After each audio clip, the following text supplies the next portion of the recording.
Hi friends, my name is Jake. Welcome to Canadian Cutting Edge.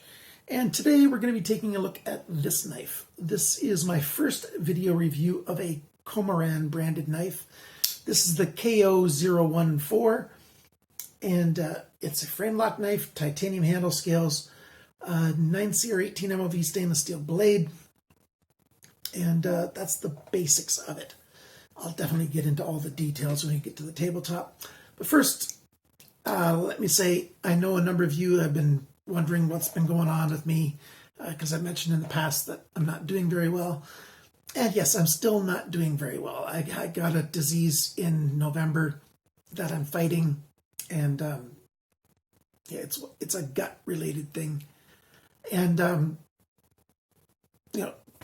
I should be able to have success against it using meds, but the meds are really hard on me, and it's fighting hard to stay in my system. Also, I'll let you know that my mom, she's still kicking. Hard to believe, but she is deteriorating. So those of you who know about my mom, she's got a terminal cancer. I just wanted to give you an update on her. She's, slowly deteriorating, and I'm just amazed at how slowly it is. But keep praying for her, will you? Thanks. And although I'm quite tired right now and sore and quite nauseous, I'm going to do the review of this. If I make any mistakes, please forgive me. I'll try to catch them during edit. And if I don't even catch them then, well, I'll do the best I can. Why do I keep doing these? Well, I do these videos in part as therapy to distract me from my health issues. So I'm going to do this even if I'm not 100%. So stick around. The review's coming right now.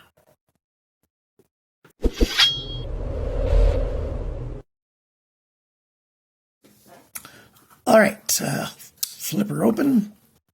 Take a good look at her. Oh, I need to turn on the light, don't I? That looks better. Better color on that handle. I think it matches better. At least it looks like it on the LCD screen. Ontario Rat. For size comparison, try to line up the pivot pins here. So blade length, very much the same on both of these. If we start matching it at the base there, so you can see basically the same thing. Grip area, whoops. Match it up right there. And as you can see, the grip area, not actually that much different. This just has a big rounder section here, but that's got a flat section there. It's just the Rat one looks like a big knife. Let me know in the comments below. I do read all the comments. Sometimes it takes me a few days. Sometimes it takes me over a week to read all the comments. I don't reply to most of them anymore, and that's largely because of the extra challenges I'm facing right now. But rest assured, I read them.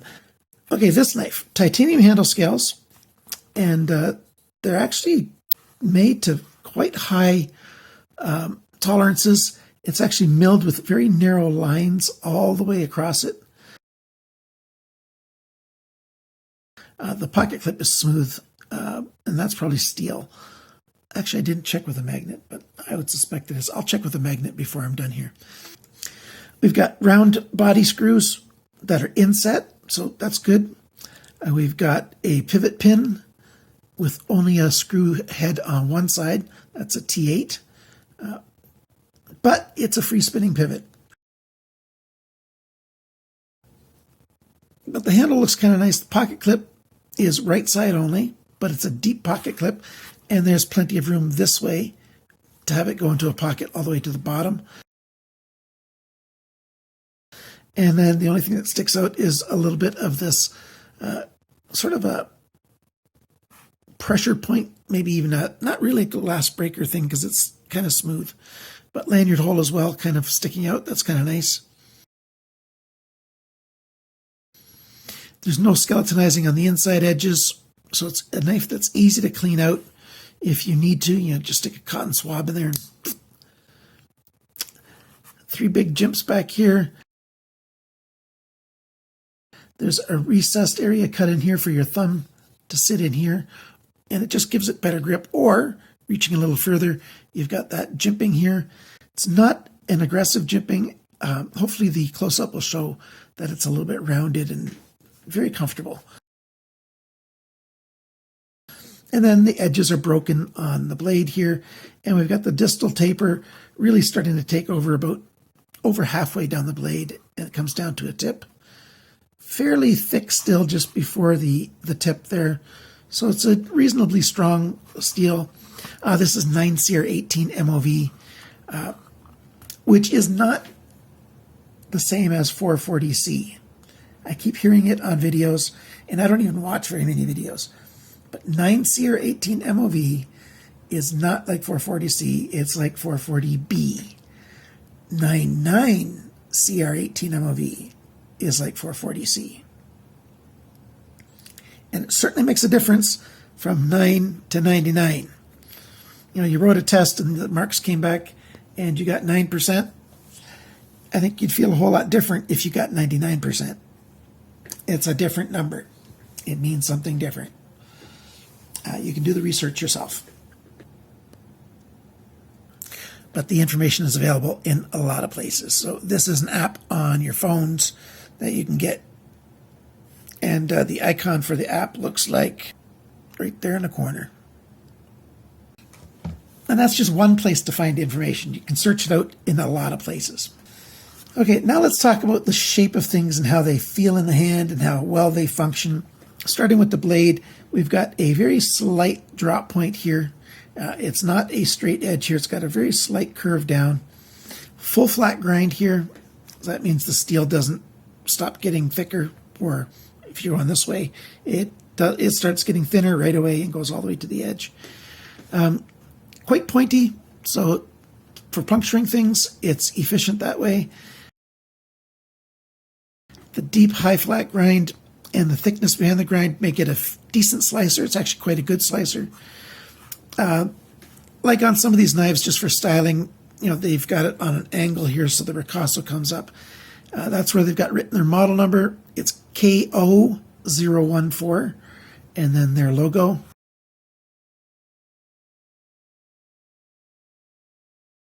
And there it says KOMORAN. And that's all the writing that's on the knife. And it's a good blade shape. You've got, you know, like I said, decent slicing, decent puncturing. It just works very well. With the jimping up here on the spine of the blade, it gives you a little bit extra grip and, you know, quite comfortable that way as far as the blade and your thumb goes. The handle is a little bit, it has a couple hot spots. Like that regular grip, either the saber grip or fist grip. Fist grip works quite well, but a saber grip, if you tend to push a lot with your thumb, that means you're going to be pushing into your fingers here, and it's just a little bit thin here. And so it creates not a major hot spot, but just a little minor hot spot if you're cutting for a long period of time. But most other grips, you know, pinch grip, other grips work fine. Even, you know, a reverse grip is very comfortable with this angle right there. But the reverse, where you're doing that pull cut, it's hard to get a comfortable grip on this knife. That part, you know, pokes you in the side of the hand, and your thumb doesn't know what to do. At least mine didn't. Okay, so we're on the handle. The handle shape generally coming down like this. Like I said, like in a fist grip, it's very, very comfortable. It just fits in there very well. And the pocket clip, although it ends on an up curve, it didn't give me any pain or any, you know, hot spots or anything. And I don't know, the pocket clip I think would look better if it also had the same kind of milling of these lines that are on a diagonal there. The lanyard hole, you know, pressure point thingy has a good look on it. It's integral with the back spacer. And, you know, all the edges are chamfered. We've got a lock bar insert because it is titanium again, and you don't want titanium rubbing on steel. There's an over travel stop in there. This brings me to one concern. If we look at the close-up pictures, right where it comes together, You can see maybe that on the outside edge of the frame lock arm, it continues to go further than most of it.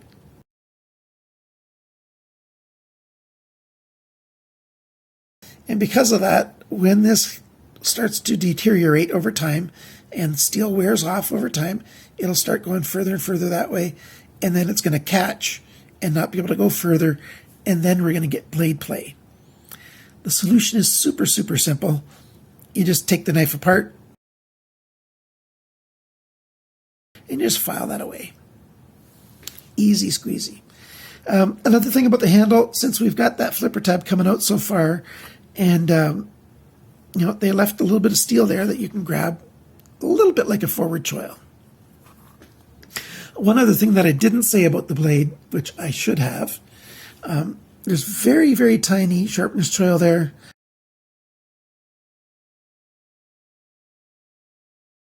Not super effective. The plunge is really quick, but even so, you can see how when they sharpened the knife, they were grinding right into the plunge. Okay, so now let's see what it looks like in a pocket, and then we'll do the dimensions.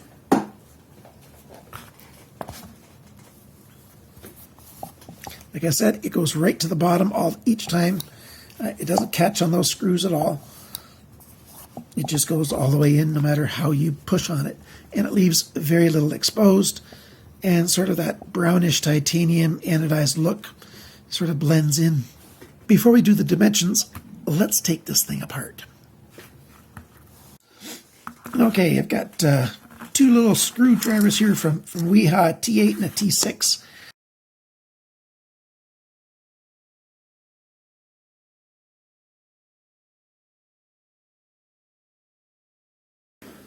So, there you go. We have ceramic ball bearings in there. And there's, I think 10 of them on each side. A little bit oily, like a lot of knives. When they come quite oily. We've got a D shape on that pivot pin, but a round shape on the hole, so that's why it just spins around freely. And we've got a fairly thick stop pin, which I like quite a lot. That's good to have. And the, if I can get this back in there, on the lock bar arm here, we've also got a ceramic ball, so that's for the detent. Before I put it together, one other thing you've got to notice is there's no metal, or there's metal. There's not a steel race in here. So between the ball bearings and the blade, that's hardened steel, and the ball bearings are very hard. But when the ball bearings touch this side, this is titanium. And so this ceramic is just going to dig trenches into the handle. You can see that there's a little bit of a trench starting already in both of those. It's not just a line. I could feel it when I rubbed across it. There's just a tiny little bit of a trench. So that means it's not going to be a good choice for your primary carry knife.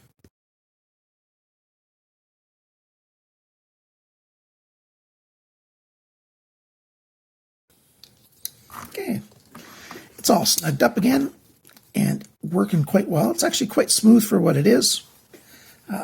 Lockup is decent right now. And, once I clean up that edge, it'll be good for wearing over a long period of time. Blade alignment is just ever so slightly off to this side, the side of the pocket clip. By the way, just before I do the dimensions, I forgot to say, KOMORAN is a brand. There's no website for them. If you know of a website for the brand, not just stores that sell it, please let me know. You can put links in the comments below. They just won't post automatically. I'll see them on my list of posts that need approving, and then I'll click it and then it'll work. So yeah, if you know of the KOMORAN's website, even if it's in Chinese, please let me know. I looked around, the base price for these knives, this knife is over $100, and yet it's selling for $35. Well, just 34 something from White Mountain Knives after your 10% discount with my coupon code CCE, that is, a little bit of advertising thrown in. And a couple other stores have it for, in the low 40s or just under 40. And a couple places have for 80, 90, and that kind of price. But most of their knives, I looked at their knives, they seem to have about 20 different knives in the marketplace right now. And the folder knives, they're all at some places under $50. A lot of them are $30 or so. But they make Chinese or Japanese swords, katanas. I think it was a katana, so Japanese sword. That was over $500 US. They make kitchen knife sets, and those are expensive as well. So I don't know if this is just a sub line or if this is their main line. I know virtually nothing about the company. Now let's do the dimension sizes info like that. Like I said, this is titanium. They don't say exactly which type of titanium it is. 9CR 18 MOV steel, Rockwell about 56, 57 on this. We've got, like I said, ceramic in there. The length dimensions, or the weight first, 109 grams, 3.85 ounces. So it's well within the range that most people want on a folding knife. The sharpness from the factory, 165 best. So that's quite sharp from the factory. Now for lengths, the length of the cutting edge is the same as the length of the blade, 8.43 centimeters, 3.32 inches. The blade thickness is 3¼ millimeters. That's 0.128 of an inch, so just over 1/8 of an inch thick. The blade depth, and I measure an inch down the blade from, where the plunge is. 2.41 centimeters. That's 0.948 of an inch, so just under an inch right here. The grip area, nope, I skipped. Wrong line. Behind the grind, the thickness of the edge behind the grind is 0.57 millimeters, which is 22.5 thousandths. So I'd like it to be a tiny bit thinner, but this isn't bad at all. The grind angles, let me see if I get it right. Yep, the grind angles, this side is 17.8 degrees, this side is 22 degrees. So they're, about 2 to 3 degrees off on each side. Just one side's too high and the other side's too low. But not bad. I'll sharpen this up to about 20 degrees per side when it does need it for sharpening, which is quite soon because I did a lot of testing. Now for the handle length is 11.51 centimeters. That's 4.53 inches. So 4.5 inch handle, 3 1/3 inch blade. Good ratio. The grip area in here is about 9.3 centimeters, about 3.67 inches. The handle thickness, not counting the pocket clip, is 1.08 centimeters. That's 0.424 of an inch. So a little bit thinner than some knives. A lot of them are around 1/2 an inch. So not bad though. The handle depth, that's this dimension here, 2.57 centimeters, 1.01 inches. And the knife depth when the blade is closed, and that's biggest right about here, 3.12 centimeters, 1.23 inches. And the total length of the knife when the blade is deployed is 19.85 centimeters, 7.795, so 7.8 inches basically. And the balance point of this knife is, let's do it this way so you see that I'm not hanging on that pocket clip, is right there. So it's handle heavy, leading for a light tip, easy to move around quick. So overall, what do I think of this knife? To look at, its design looks good. It cuts well. It's not great. The steel choice, I would like a better steel, but the steel's not terrible. The handle, I quite like. A couple of the grips aren't top notch, but most of the ones that you use the most, it's a very comfortable knife. Easy to unlock. Lockup's good. Alignment's good. No blade play. Decent. I would like a fixed pivot pin so it doesn't freely spin. I would like race rings in there, but I do like it's got titanium. That it's got ceramic ball bearings in there. I don't like titanium so much in that it gets marred quite easily. I think from the light you can see that little bit of a scratch right there. Not sure how that happened, but that's the name of the game with titanium quite often. The hardware's decent, not great, but decent hardware. Pocket clip functional. Deep pocket clip I like. I wish it was right and left. I wish there was a sharpness choil. There's no sharpness choil, really. I can easily put one in, though. So what's my overall on this knife? That's what it is. I like the looks of it. It just underperformed a little bit in terms of its production. Hopefully, if I review another Komoran knife, it'll be even better. I've got links down below to make it easy for you to buy this if you want to. And remember, anything at White Mountain Knives, 10% off with code CCE at the coupon code. Overall, it's a reasonably decent knife. Thank you so much for watching my video. Thanks for the care and concern that many of you guys share with me. Thanks for liking the videos, sharing them with friends, commenting, subscribing, all that good stuff. And remember, always cut towards your chum, not your thumb.